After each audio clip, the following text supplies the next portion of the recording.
ಇಷ್ಟೇ, ಈ ಕರುನಾಡ ಮಣ್ಣಿನಲ್ಲಿ ಹೂತದಿದ್ದರೆ ನನ್ನ ಹೆಸರು ಈ ರಾಜ್ಯದ ಅಧಿಪತಿ ಮಂತ್ರಿ ವರ್ಮ ರುದ್ರಯ್ಯನ ಬಲಗೈ ಬಂತ ಕಿಲ್ಲರ್ ಕಿಂಗ್ ಗರ್ವರಾಜನ ಎಲಬಿಲದ ನಾಡಿಗೆ ಇದೆ ಎಂದು ಬಾಯಿಗೆ ಬಂದಂತೆ ಮಾತಾಡಿದರೆ ನಿನ್ನ ನಾಡಿಗೆ ಅನ್ನೋ ತಪ್ಪಿಸಿ ನಿನ್ನ ಕೈಯನ್ನು ಕೊಡಬೇಕಾಗುತ್ತದೆ. ಬಲು ಎಚ್ಚರಿಂದ ಮಾತಾಡಲೇ ಕೊಳ್ಳೆ. ಯಪ್ಪ ಸ್ಟಾರ್ಟಿಂಗ್ ಶುರು ಆತ್ರಿ, ಕಡಿತಲ ಬಡಿತಲ ಹೊಡಿತ್ರಿ ಗೋಡಿ ಮಿಂಚ ಬಡಿದ್ರೆ ಸಿಡಲ ನನಗೆ ಬಂದುರಿ ಸುಸು ಮತ್ತು ಎರಡು ಕುಡಿಯೇ ಬಂದುರಿ. ನನಗೆ ಎಚ್ಚರ ಗಂಟೆ ಬಾರಿಸುತ್ತಿರುವಲ್ಲಿ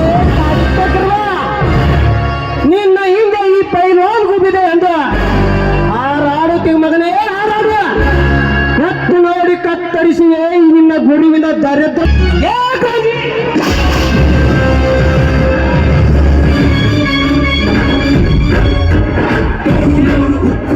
ಲೇ ಬಿಡಿ ಲೇ ಕ್ರಾಂತಿ ಬಿಟ್ಟು ಬಿಡುವ ಬೇಕೇನು ಲೇ ಗರುಡರಾಜ, ನಿನ್ನ ಶೂರತನ ತೋರಿಸಲು ಇದು ಯುದ್ಧ ಭೂಮಿಯಲ್ಲ, ರಾಜಕೀಯ ರಣರಂಗೂ ಅಲ್ಲ, ಕುಸ್ತಿಯ ಕಣ ಐತೆಂಬುದು ನೆನಪಿರಲಿಲ್ಲ. ನನಗೆ ಎಚ್ಚರ ಗಂಟೆ ಬರ್ತೀವಲ್ಲೇ ಕಾತ್ಬೇಕಲ್ವ? ನನಗೆ ಬುದ್ಧಿ ಹೇಳೋದು ನೀ ನನ್ನ ಗುರುನೂ ಅಲ್ಲ, ನಾ ನಿನ್ನ ಶಿಷ್ಯನೂ ಅಲ್ಲ. ತಾಗಿನ ಉರಿತರ ಬೆಳೆಸಿದ ಈ ನಿನ್ನ ಇಲ್ಲಿ ಹಣ ಮುಂದಿನ ವರ್ಷ ಇದೇ ಕುಸ್ತಿ ಕಣದಲ್ಲಿ ನನ್ನ ಮೆಚ್ಚದಿದ್ದರೆ ನನ್ನ ಹೆಸರು ರಣಧೀರನೇ ಅಲ್ಲ. ಮುಂದಿನ ವರ್ಷ ಯಾಕಲೇ ಇದೇ ವರ್ಷ ನಿನ್ನ ಇಡೀ ಜನ್ಮ ಜನಿಸಿ ಬಂದರು, ಅದು ನಿನ್ನಿಂದ ಸಾಧ್ಯವಿಲ್ಲ. ಈಗ ನನ್ನ ಗುರುವಿನ ಬಲದಿಂದ ತಂದೆ ತಾಯಿಗಳ ಆಶೀರ್ವಾದದಿಂದ ಈ ಬಾವುಗಳ ಬಲದಿಂದ ನಿನ್ನ ದರಿದ್ರ ದೇಹದಲ್ಲಿ ಇರುವ ಎಲಬೆಗಳನ್ನು ಪುಡಿ ಪುಡಿ ಮಾಡಿ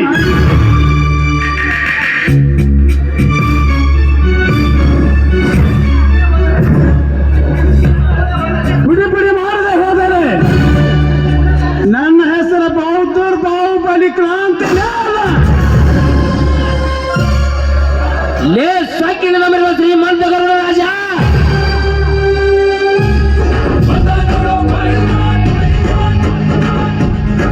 ಇದು ಕೆರೆ ನಾಡಗೌರಿ ಸಿಡಿದಂದರೆ ಭಾರತದ ಬಹುದೂರಿದೆ.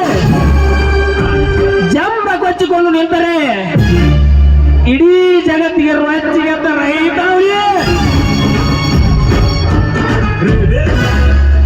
ಸಾಯ್ಬ್ರ ಮುಂದೆ ತೋರ್ಸನ್ ಬರ್ರಿ, ಯಾಕ ಇದು ಉಲ್ಟಾನ ಬಿದ್ದಂಗ ಕಾಣ್ತೈತಿ.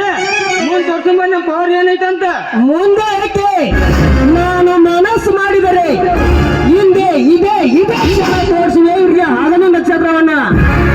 ನಡಿಬೋರ, ಇದು ಕಾಲಚಕ್ರದ ಆರಂಭ. ಅಂತ್ಯ ಎನ್ನುವುದು ಈ ಗರುಡರಾಜನ ಅಂಗೈಯಲ್ಲಿರುವುದು. ದೇಶಕ್ಕೆ ಒಬ್ಬನೇ ಪ್ರಧಾನಿ, ರಾಜ್ಯಕ್ಕೆ ಒಬ್ಬನೇ ಮುಖ್ಯಮಂತ್ರಿ, ಜಿಲ್ಲೆಗೆ ಒಬ್ಬನೇ MP,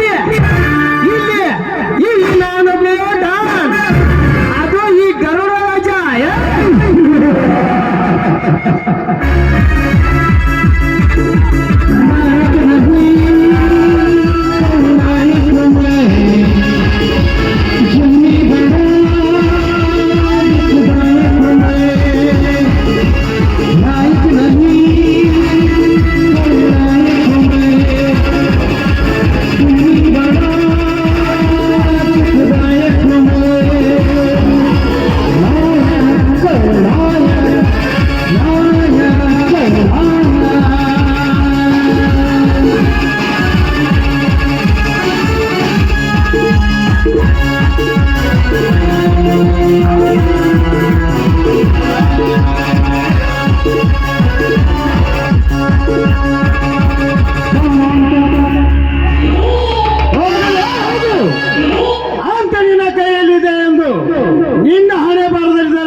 ಕ್ರಾಂತಿ ಇಂತಹ ಸಂತೋಷದ ವಿಷಯವನ್ನು ನಿನ್ನ ಅಣ್ಣ ತೀರೊಂದಿಗೆ ಮನೆಗೆ ಹೋಗಿ ಹಂಚಿಕೋ.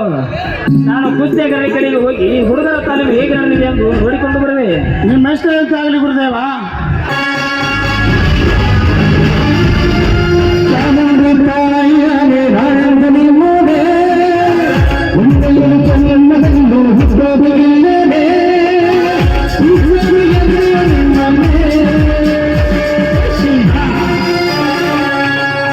ಗೆಲುವಿನ ಅಮಲನ್ನು ತಲೆಯ ಮೇಲೆ ಏರಲು ಬಿಡಬಾರದು.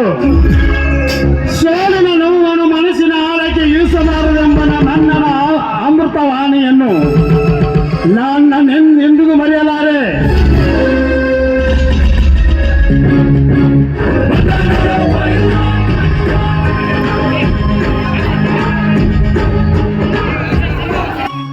ಮುಡಿದ ಮಲ್ಲಿಗೆ ತೊಟ್ಟ ಮಂದ ಹಾಸದಿಂದ ಮುಗಳನೆಗೆ ಮೀರುವ ಆ ಮಲ್ಲಿಗೆ ಮುಡಿದ ಅರಗಿನಿನ ಜನರ ಮಧ್ಯೆ ಚಂದ್ರನಂತೆ ಹೊಳಿತಿದ್ದಳು. ಈಗ ಎಲ್ಲಿ ಮರೆಯಾದಳು ಈ ಚಲವನ ಚಂದ್ರಮುಖಿ.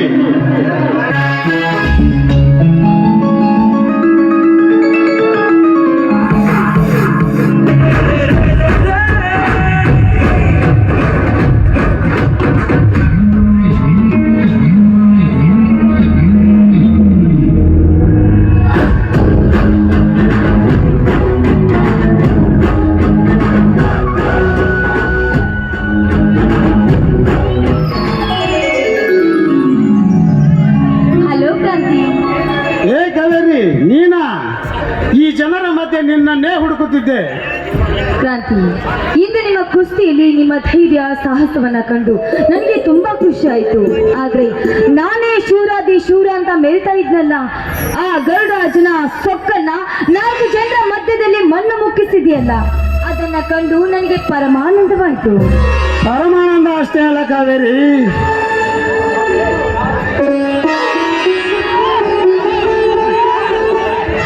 ಇಂದು ಹಾಲು ಕುಡಿದಷ್ಟು ಖುಷಿ ನನಗಾಗುತ್ತದೆ. ಮಳೆ ಬಂದರೆ ಮರದಡಿ ನಿಲ್ಲಬೇಡ,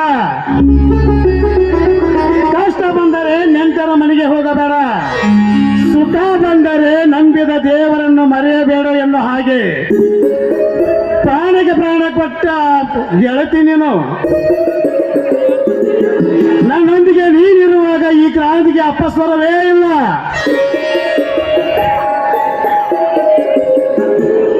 ಅಳಿಸಲಾಗದ ಚಿತ್ರ ಪ್ರಕೃತಿ, ಕದಿಯಲಾಗದ ವಸ್ತು ಗುರು ಕಲಿಸಿದ ವಿದ್ಯೆ, ಸೋಲಿಸಲಾಗದ ಶಕ್ತಿ ಕಾಪಾಡಿಕೊಂಡು ಬಂದ ಸತ್ಯ, ನಮ್ಮಿಬ್ಬರ ಬಂಧನವೇ.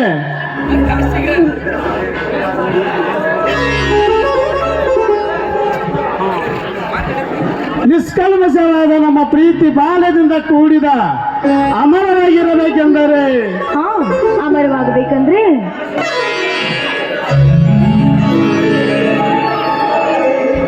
ಈ ಸುಂದರವಾದ ಸಮಯದಲ್ಲಿ ನಾನು ನಿನಗೊಂದು ಮರೆಯಲಾಗದ ಕಾಣಿಕೆಯನ್ನು ಕೊಡಬೇಕೆಂದಿರುವೆ.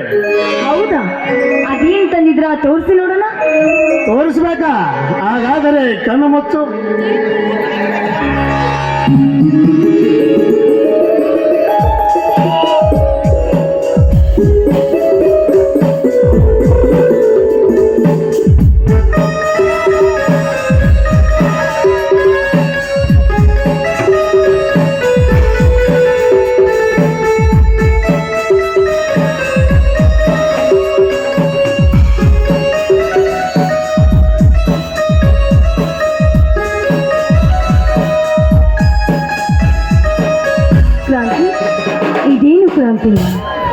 ನನ್ನ ಜೀವನದಲ್ಲಿ ಮರೆಯಲಾಗದಂತ ಈ ನನಗೆ ಕಾಣಿಕೆಯನ್ನೇ ಕೊಟ್ಬಿಟ್ರಲ್ಲ.